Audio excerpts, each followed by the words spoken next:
आप लोग का एक बार मैं अमित कुमार फिर से स्वागत करता हूं। और हमने कल जो इन्फॉर्मेशन दी थी आपको डीएलएड के बारे में इन्फॉर्मेशन दी थी, और आज हम लोग डीएलएड का फर्स्ट सेट करने वाले हैं, यानी कि कुछ क्वेश्चन करने वाले हैं डीएलएड के मैथ से रिलेटेड। तो सिलेबस आपको पता है, मैट्रिक वेस्ट का सिलेबस है, तो वहाँ से ऐसे क्वेश्चन पूछे जाते हैं। फर्स्ट क्वेश्चन हम लोग देखेंगे। क्वेश्चन कह रहा है कि निम्नलिखित में x square minus root 2x minus 12 के शून्य कौन सा है। इसमें से शून्य उसका कौन सा। शून्य का आप लोग फार्मूला पढ़े हुइएगा। शून्य का फार्मूला होता है minus b plus minus root under b square minus 4ac divided by 2a। बस इसी से हम लोग शून्य निकाल लेंगे, कोई ना कोई ऑप्शन होगा। देखते हैं क्या होगा। तो यहाँ से निकालो ए, एक्स स्क्वायर के बगल में कुछ नहीं है तो 1 होता है। बी क्या हो जाएगा, माइनस रूट अंडर 2 हो जाएगा, और सी क्या हो गया, माइनस का 12 हो गया। तो ये माइनस हो गया, बी डालो minus root under 2 plus minus b square यानी माइनस रूट अंडर 2 का स्क्वायर माइनस 4a यानी कि 1, सी यानी कि माइनस का 12 डिवाइडेड बाई 2 है। 2 इंटू ए यानी कि 1, माइनस माइनस प्लस रूट 2 हो गया, प्लस माइनस ये हो जाएगा रूट 2 का स्क्वायर माइनस प्लस रूट 2 गुने रूट 2, ये आपको पता होना चाहिए 2 होता है। तो ये हो गया 2, माइनस माइनस प्लस हो जाएगा, 12 चुका 48 हो गया, 2 इंटू 1 2 हो गया। तो ये हो गया root 2 plus minus root under minus minus plus होगा, ये कितना हो गया 50 डिवाइडेड बाई 2। अब बात करते हैं रूट 50 को कैसे तोड़ोगे आप। रूट 50 का एलसीएम ले लो, 2 से 25, फिर 5 से 50 25। 2 को आप क्या करोगे, बाहर लिखो, जो एक बच्चा उसको क्या करो रूट के अंदर डाल दो, यानी जोड़े वाले का सिंगल बाहर लिखना है, सिंगल वाले को रूट के अंदर डाल देना है। यानी कि आपका root 2 plus minus 5 root under 2 divided by 2 आया। अब आपको पता होगा, एक बार क्या करेंगे, x रूट 2 प्लस 5 रूट 2 हो जाएगा डिवाइडेड बाई 2, और एक बार जो हो जाएगा आपका वो हो जाएगा x equal to root 2 minus 5 root 2 divided by 2। तो ये कितना निकलेगा, यहाँ 1 छिपा होता है, कितना छिपा होता है 1, तो 5 और 1 कितना हो गया 6 हो गया, 6 रूट 2 डिवाइडेड बाई 2, 2 से कटेगा ये 3 टाइम, यानी x जो निकला 3 रूट 2 निकला। एक तो निकल गया हमको शून्य। दूसरा शून्य यहाँ से निकाल लेंगे हम लोग, तो यहाँ कितना होता है 1 होता है, तो 5 में से 1 गया 4 हो जाएगा, रूट 2 के रूट 2 ही होगा, 2 से काटेंगे कटेगा 2 टाइम, यानी x जो निकला 2 रूट 2 निकला। यानी कि 3 रूट 2 यहाँ पे हमारे पास, और 2 रूट 2 है ही नहीं। 2 रूट 2 यहाँ माइनस था, अधिक वाला माइनस था, तो यहाँ माइनस लगेगा, तो ऑप्शन हमारा जो है ऑप्शन ए हो जाएगा सही आंसर। नेक्स्ट क्वेश्चन है, निम्न में से मूल बिंदु के नियामक कौन है। ऑप्शन आपके सामने है, अगर जानते हैं आंसर तो आप कमेंट भी कर सकते हैं। तो मूल बिंदु आपको पता होगा कि ऐसे हम लोग ये x बनाते हैं, ये 1 y होता है और ये x होता है, x पॉजिटिव होता है, y पॉजिटिव होता है, y निगेटिव होता है, इधर x निगेटिव होता है, और इसकी जो शुरुआत होती है यहीं से होती है, और यहाँ पे x का मान भी 0 होता है और y का मान भी 0 होता है, और इसी को हम लोग कहते हैं मूल बिंदु। क्या कहते हैं, मूल बिंदु के नियामक, यानी कि ऑप्शन डी हमारा सही आंसर है। अगला प्रश्न कह रहा है कि किन आंकड़ों के समूह के माध्य, माध्यिका तथा बहुलक के मान समान हैं। हमें चेक करना है कि चारों ऑप्शन में से कौन है जिसका माध्य भी निकाले, माध्यिका भी निकाले और बहुलक भी निकाले तो समान आ जाए। तो ऊपर से ऑप्शन से ही चेक कर लेंगे हम लोग। ऑप्शन ए लेते हैं, पहले माध्य निकाल लेते हैं। माध्य क्या कहता है, ये कहता है योग बाई एन। योग निकालते हैं इसका, तो 1 प्लस का 3 प्लस का 3 प्लस का 3 प्लस का 5 डिवाइडेड बाई एन, 1 2 3 4 5, यानी कि 5 या 3 8 3 11 3 14 1 15/5, यानी कि 3 निकला। माध्यिका निकालो, माध्यिका निकालेंगे तो ये असेंडिंग ऑर्डर में होना चाहिए, बढ़ते क्रम में दिख रहा है, और इसमें एक इधर से एक इधर से एक इधर से एक इधर से, बीच वाले को हम लोग कहते हैं माध्यिका 3 आ गया। बहुलक निकालो। बहुलक के लिए हम लोग जानते हैं सबसे अधिक बार जो संख्या दिखाई देता है या जो संख्या रिपीट होता है उसी को बहुलक कहते हैं, और इसमें सबसे अधिक बार 3 दिखाई दे रहा है रिपीटेड, तो इसका बहुलक जो होगा 3 हो जाएगा।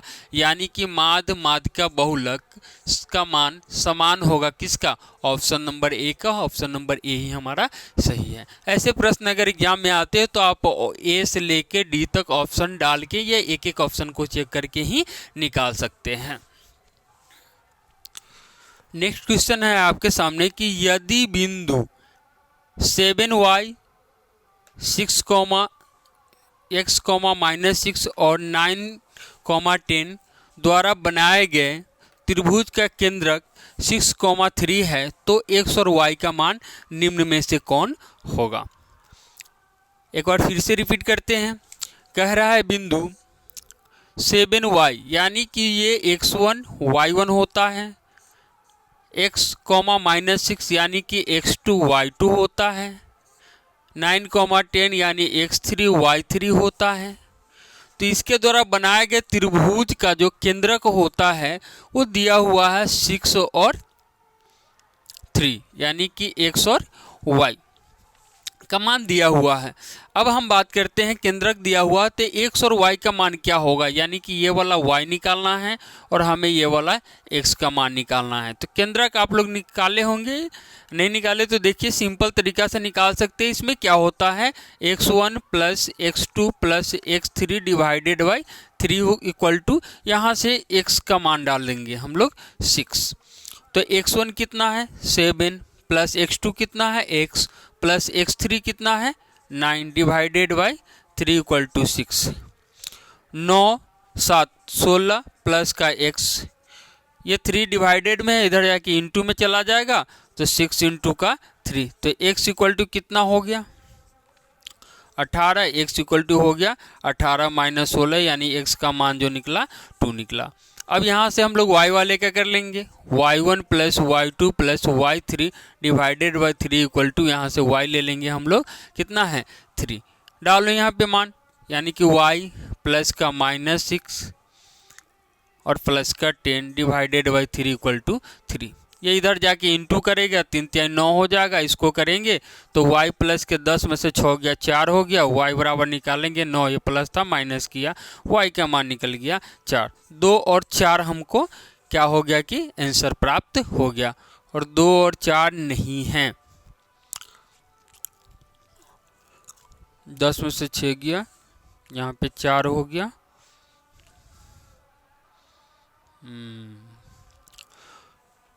ऑप्शन गड़बड़ है, ये 4 होगा तो प्लस हो जाएंगे, ये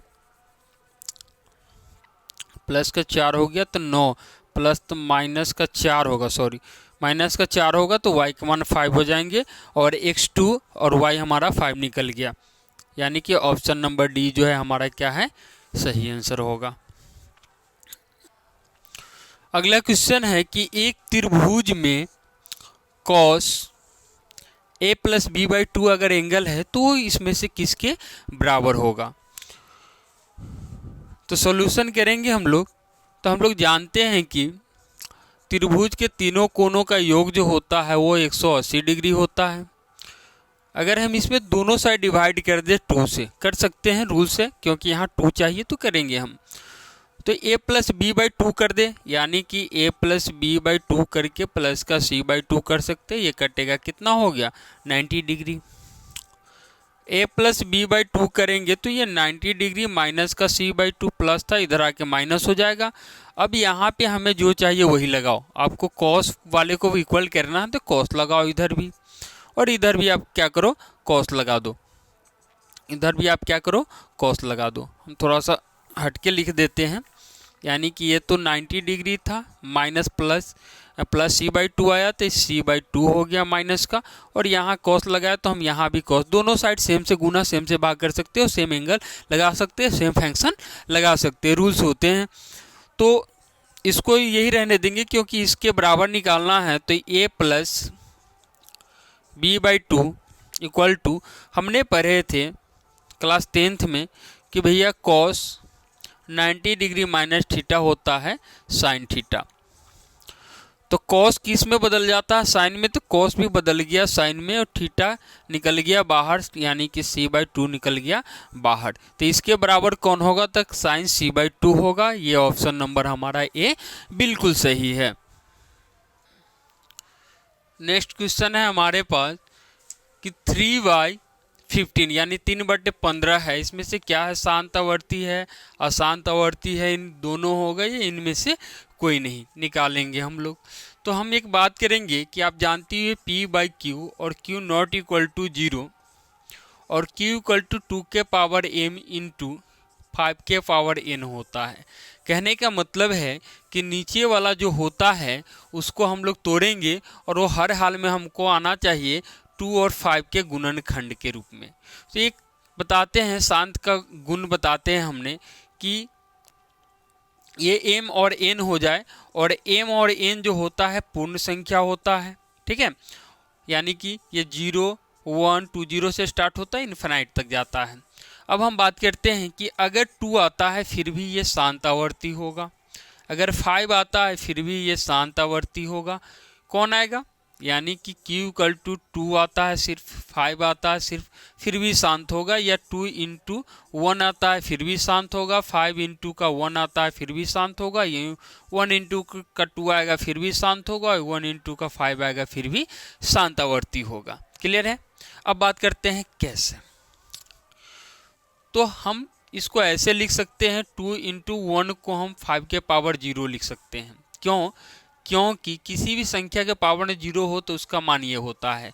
अब ये जो है ये तो आ गया 2 के पावर m इंटू 5 के पावर n पे, तो ये शांत होगा, इसलिए ये भी क्या होगा? शांत होगा। सेम कंडीशन है, इसको हम ऐसे नहीं लिख के ऐसे भी अगर लिखते हैं तो 2 के पावर 0 इंटू 5 के पावर 1 है और ये इसको फॉलो करता है, इसलिए ये भी क्या होगा? शांत होगा। अब बात करते हैं कि उस अकॉर्डिंग करेंगे तो 15 जो है 3 गुने 5 पे आएगा, तो ये हो जाएगा अशांत। क्या होगा? अशांत आवर्ती होगा। अभी इसको हम आंसर टिक नहीं कर सकते इस आधार पे। क्यों? क्योंकि आप एक चीज ध्यान रखिएगा, यहाँ जो दिया होगा उसको आपको तोड़ के सरलीकरण कर लेना है, यानी कि ये कटने वाला है।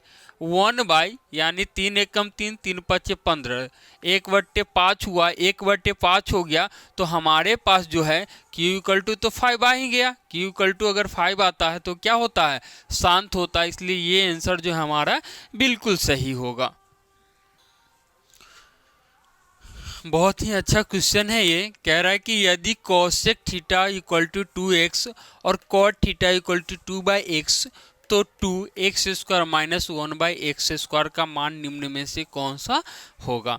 तो हम लोग क्या करेंगे? इसको सॉल्व करेंगे। कैसे करेंगे? तो देखिए, यहाँ से अगर हम x निकाल ले तो आपको पता होगा ये दोनों मल्टीप्लाई में है, तो ये इधर आके डिवाइड में चला जाएगा, यानी कि ये हो जाएगा कोसेक थीटा डिवाइडेड बाई 2।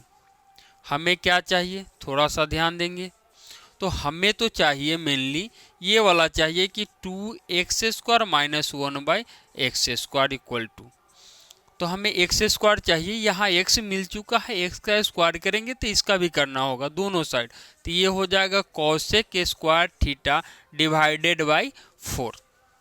ठीक है, यानी कि इसका अगर हम स्क्वायर करते हैं, इसका भी स्क्वायर करते हैं, तो ये हमें मिलेगा। यहाँ पे x² की जगह पुट करेंगे हम लोग। यहाँ से अगर हम 1/x की बात करते हैं तो 2 क्या है? तो कहेंगे कि सर 2 तो इसको अगर हम चाहे लिखना तो 1/x इंटू 2 लिख सकते। 2 गुना में इधर आएगा तो डिवाइड में चला जाएगा, कॉट थीटा डिवाइडेड बाई 2 हो जाएगा। अब हमें 1/x² चाहिए, यानी कि दोनों तरफ अगर स्क्वायर हम कर देते हैं तो हमें प्राप्त हो जाएगा। तो 1/x² इक्वल टू हो गया cot square theta divided by 4। अब यहाँ से हम लोग मान पुट करेंगे तो ये 2 हो गया। x² का मान कितना है? तो ये कहिएगा कि sir cosec square theta divided by 4 है, माइनस 1/x² का मान कितना है? तो आप कहेंगे कि cot square theta divided by 4 है। अब हम 2 इंटू 1/4 कॉमन ले लेंगे, बचेगा कितना, तो cosec square theta minus cot square theta, और cosec square theta minus cot square theta equal to मान होता है 1। ये फार्मूला है, इक्वल टू 1 होता है। तो यानी कि 2 इंटू 1/4 इंटू का 1 हो गया, ये पूरा टर्म क्या हो गया, 1 हो गया। ये कटेगा 2 टाइम में, अब 1 इंटू 1 यानी 1 कितना हुआ 2। ऑप्शन नंबर बी हमारा राइट आंसर होगा। ठीक है, ये क्वेश्चन कह रहा है कि निम्न सारणी का माध्यक है, ये सारणी दिया हुआ है, इसका माध्यक पूछ रहा है कि इसमें से कौन है। तो हम एक काम करते हैं, दो तरीका से इसको हल कर सकते हैं। एक तरीका तो है कि शॉर्ट में हम करके दिखा दें आपको। तो शॉर्ट में करने का तरीका ये है कि हम निकाल लेते हैं आपसे CF। आपको पता होगा CF कैसे निकलता है, यानी संचयी बारंबारता इसको कहते हैं।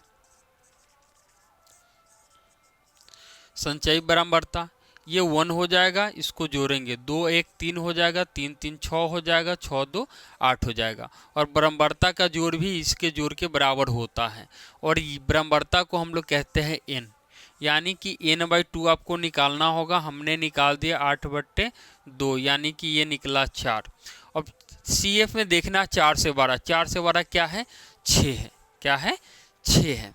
ठीक है, तो 6 के सामने वाला जो होता है वही माध्यक होता है।